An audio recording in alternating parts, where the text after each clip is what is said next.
Fala galera, bem-vindos a mais um vídeo do Vinícius Portela Bitcoiner Maximalista. E no vídeo de hoje eu vou falar sobre a tal proposta de comprar Bitcoins por uma reserva estratégica do Brasil que está sendo passada aí na política. Mas antes de começar o vídeo, não esquece de se inscrever aqui, porque esse aqui é um canal novo que fala apenas sobre Bitcoin, não tem shitcoin, não tem altcoin, não tem memecoin, certo? Apenas sobre Bitcoin.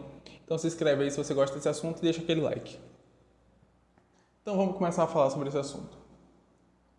A tendência, cada vez mais, é de governos pelo mundo começarem a se movimentar ao redor de criptomoedas e de Bitcoin, certo? Porque assim, se você analisar o que aconteceu com a Rússia, por exemplo, a Rússia basicamente fez uma reserva de ouro antes de iniciar a guerra contra a Ucrânia. Ela fez uma reserva de ouro, certo? Eles começaram a vender gás para aquecer os lares dos cidadãos europeus, certo? Mas mesmo com tudo isso, os Estados Unidos conseguiu bloquear os dólares no sistema SWIFT que a Rússia tinha e conseguiu ferrar forte os caras. Agora eu te pergunto, se a Rússia tivesse essa grana em Bitcoin, o que é que teria acontecido? Os Estados Unidos conseguiriam confiscar os dólares dos russos se estivesse em Bitcoin? Então, assim, isso daí é uma coisa que os governos demoram para perceber, porque o governo, ele é um bicho, em geral, ele é um bicho lento. Às vezes a gente tem a tendência a pensar que, não, porque o governo russo é super inteligente, eles são mesmo. Mas agora, para esses assuntos econômicos, às vezes eles não são tão inteligentes assim. Não, porque você está me dizendo que a CIA, que a Mossad de Israel, que a KGB da Rússia, eu sei lá qual é o nome novo do negócio que eles têm lá de inteligência, eles não sabem sobre Bitcoin. Às vezes não sabe. Às vezes sabe apenas o que é necessário por um momento. Eles não entendem, às vezes, as implicações futuras desse tipo de tecnologia. Às vezes eles não sabem. Às vezes eles não sabem. Nos Estados Unidos, o cara lá do livro Soft War, né? Soft War, tem aqui no YouTube esse livro. Ele sabe disso daí, ele fazia parte do serviço militar americano, certo? Então, assim, a tendência é que os países vejam esse tipo de coisa, fora o ouro, como uma reserva de valor também, porque agora estavam tentando fazer a moeda do BRICS, né? E a moeda do BRICS ela teoricamente seria 60% lastreada em ouro e 40% nas moedas de outros países, né? Se eles fizessem o BRICS lastreado em Bitcoin, assim, talvez no longo prazo isso daí representasse uma real ameaça ao dólar. E assim, talvez os países envolvidos nisso daí tivessem um crescimento econômico absurdo, porque aí eles seriam uma moeda deflacionária que aumentaria o poder de compra das pessoas. Mas aí a gente já estaria falando de um universo hiperbitcoinizado, o que mudaria a forma como tudo funciona, como mudaria juros de bancos centrais, juros gerais da economia, mudaria absolutamente tudo, seria um universo completamente diferente desse que a gente vive atualmente. Mas assim, eu penso que se o Brasil começa a comprar bitcoins, eu acho que não vai acontecer, eu acho que vai ter muita gente falando contra e tal, mas eu penso que se o Brasil começa a comprar muitos bitcoins, eu acho que isso daí vai representar um crescimento econômico no longo prazo. Esses bitcoins vão crescer muito de valor e vai dar muito mais fôlego para o Estado.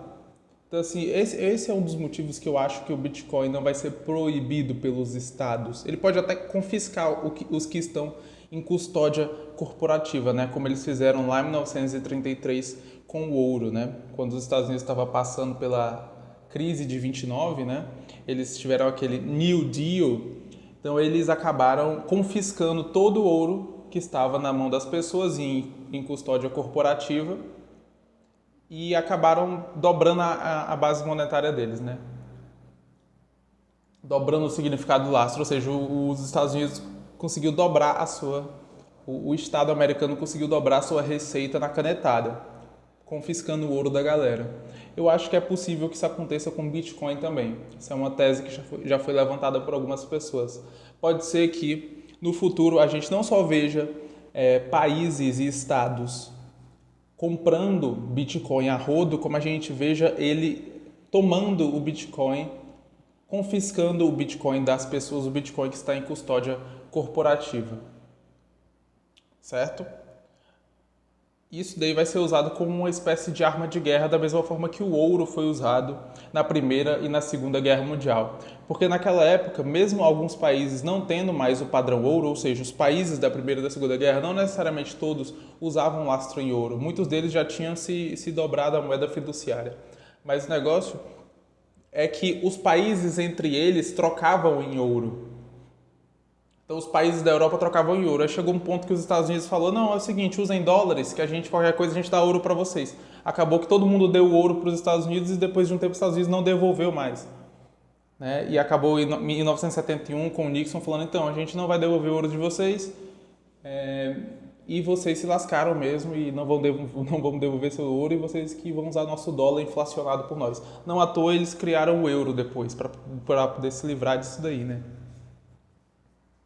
Então, assim, é uma coisa complicada, por isso que é tão importante também a autocustódia, né? Você ter seus próprios bitcoins numa carteira privada é tão importante porque no dia que o governo da ocasião estiver passando por uma grande crise, no dia que o governo da ocasião estiver passando por uma grande doença ou uma guerra, ele vai ter todos os motivos, todos os incentivos para confiscar esses bitcoins. E eles vão confiscar e eles vão te dar o dinheiro. Eles vão, então vão falar: ó, tu tem 3 bitcoins, toma aí 1 milhão de moedas aqui. Eles podem fazer isso, só que o que vai acontecer?